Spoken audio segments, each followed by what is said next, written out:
നല്ല സോഫ്റ്റ് ആയിട്ടുള്ള plum cake അത് കഴിക്കുന്നത് കാണുമ്പോൾ തന്നെ നിങ്ങൾക്ക് മനസ്സിലാകും. ക്രിസ്മസ് എന്ന് കേൾക്കുമ്പോൾ തന്നെ നമ്മൾ പലരുടെയും മനസ്സിൽ ആദ്യം വരുന്ന പ്ലം കേക്ക് ആയിരിക്കും. അപ്പൊ ഈ ക്രിസ്മസിന് ഈ ഒരു പ്ലം കേക്ക് നിങ്ങൾ മിസ്സാക്കരുത്. ഞാനിപ്പോൾ ഒരു 15 years ആയി ഹോം ബേക്കർ ആയിട്ട്. ഇതിനു മുമ്പ് ഞാൻ ഞങ്ങളുടെ ഗസ്റ്റിനും വീട്ടിലുള്ള മക്കൾക്കും ഹസ്ബൻഡിനും പിന്നെ കസിൻസിനും ഒക്കെ ബേക്ക് ചെയ്യുമായിരുന്നു.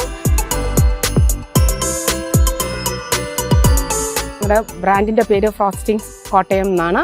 ട്രഡീഷണൽ പ്ലം കേക്കാണ് നമ്മൾ ക്രിസ്മസിന് മാത്രം ഞങ്ങൾ ഇൻട്രൊഡ്യൂസ് ചെയ്യുന്നത്.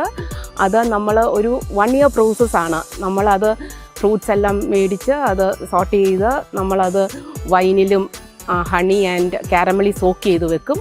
എന്നിട്ട് ബിഗിനിങ് ഓഫ് ഡിസംബറാണ് ഞങ്ങൾ ബേക്ക് ചെയ്യുന്നത്. നോർമൽ പ്ലം കേക്ക് പോലെയല്ല, നല്ല സോഫ്റ്റ് ആയിട്ട് നല്ല ക്വാളിറ്റിയിലാണ് അവർ കൊടുക്കുന്നത്. ഈ ക്രിസ്മസിന് എന്തായാലും ഈ ഒരു ട്രഡീഷണൽ മച്ചുവർഡ് പ്ലം കേക്ക് നിങ്ങൾ ട്രൈ ചെയ്ത് നോക്കണം. ഇനിയിപ്പോ ഗിഫ്റ്റ് കൊടുക്കാനാണെങ്കിൽ നല്ലൊരു ഓപ്ഷൻ ആണ്. അത് മാത്രമല്ല ഈ ഒരു ക്രിസ്മസ് സീസണിന് വേണ്ടിയിട്ട് ആ ഒരു ഗിഫ്റ്റ് ഹാമ്പർ കൂടെ ഇൻട്രൊഡ്യൂസ് ചെയ്തിട്ടുണ്ട്.